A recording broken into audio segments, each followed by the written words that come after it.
ధనుస్సు రాశిలోకి సూర్యుడి సంచారం ఈ 3 రాసుల వారికి ఎదురే లేదు. ఈ నెల 16న ఉదయం 4:27 సూర్యుడు ధనుస్సు రాశిలోకి ప్రవేశించాడు. ఈ ఒక్క సంచారం కొన్ని రాసుల జీవితాన్ని పూర్తిగా మార్చబోతోంది. విజయం, గౌరవం, ధనం ఈ 3 రాసుల వారికి ఇక ఎదురే లేదు. మీ రాశి ఉందో లేదో చివరి వరకు చూడండి. మీకు సూర్యభగవాన్ ఇష్టమైతే ఓం సూర్యాయ నమః అని కమెంట్ చేయండి. శ్రీ ఆదివారాహి జ్యోతిష్యపీఠం అమ్మవారి ఉపాసకులు పండిత్ గురూజీ శేషాద్రి భైరవేశ్వర గారు మీ జీవితంలో ఎంత పెద్ద సమస్య అయినా ఫోన్ కాల్ ద్వారా ముఖాంతరం శాశ్వత పరిష్కారం చూపిస్తారు. విద్య, ఉద్యోగం, వ్యాపారం, పెళ్లి, ప్రేమ, ఆరోగ్య, కుటుంబ, రాజకీయ సమస్యలు ఏ సమస్యకైనా గురూజీగారి పరిష్కారం అచ్చుగా పనిచేస్తుంది.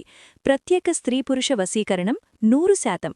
ఎక్కడా జ్యోతిష్యంలో పరిష్కారం దొరకకపోతే చివరిగా గురూజీగారిని సంప్రదించండి. Phone number 7337226830. మేషరాశి. సూర్య సంచారంతో మేషరాశివారికి ఆర్థిక లాభాలు భారీగా పెరుగుతాయి. వ్యాపారంలో నెమ్మదిగా ఉన్న పరిస్థితులు ఒక్కసారిగా మారతాయి. చదువులో, పనిలో మీ నిర్ణయశక్తి అందరినీ ఆకట్టుకుంటుంది. జీవితంలో కొత్త వ్యక్తి ప్రవేశించి ఆనందాన్ని తీసుకొస్తారు. సింహరాశి. సూర్యుడు మీ రాశి అధిపతి కావడంతో మీ కష్టానికి తగిన ఫలితం తప్పకుండా దక్కుతుంది. కోర్టు కేసులు మీకు అనుకూలంగా మారతాయి. ప్రభుత్వ ఉద్యోగం, పదోన్నతి అవకాశాలు బలంగా ఉన్నాయి. సమాజంలో గౌరవం, అధికారులతో మంచి పేరు పెరుగుతుంది. ధనుస్సు రాశి.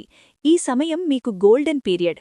విదేశీ అవకాశాలు, కెరియర్లో పెద్ద మార్పులొస్తాయి. కుటుంబంలో గౌరవం పెరుగుతుంది. పిల్లల విజయాలు మీ సోషల్ స్టేటస్ను పెంచుతాయి. మీరు తీసుకునే ప్రతి నిర్ణయం విజయాన్ని తీసుకొస్తుంది. ఈ సూర్య సంచారం మీ జీవితానికి కొత్త వెలుగు తీసుకొస్తుంది. మీ రాశి ఇందులో ఉందా? కమెంట్లో మీ రాశి పేరు రాయండి. వీడియో నచ్చితే లైక్ చేయండి. ఇలాంటి జ్యోతిష్య అప్డేట్స్ కోసం ఛానల్ను సబ్స్క్రైబ్ చేయండి. జై సూర్యదేవ.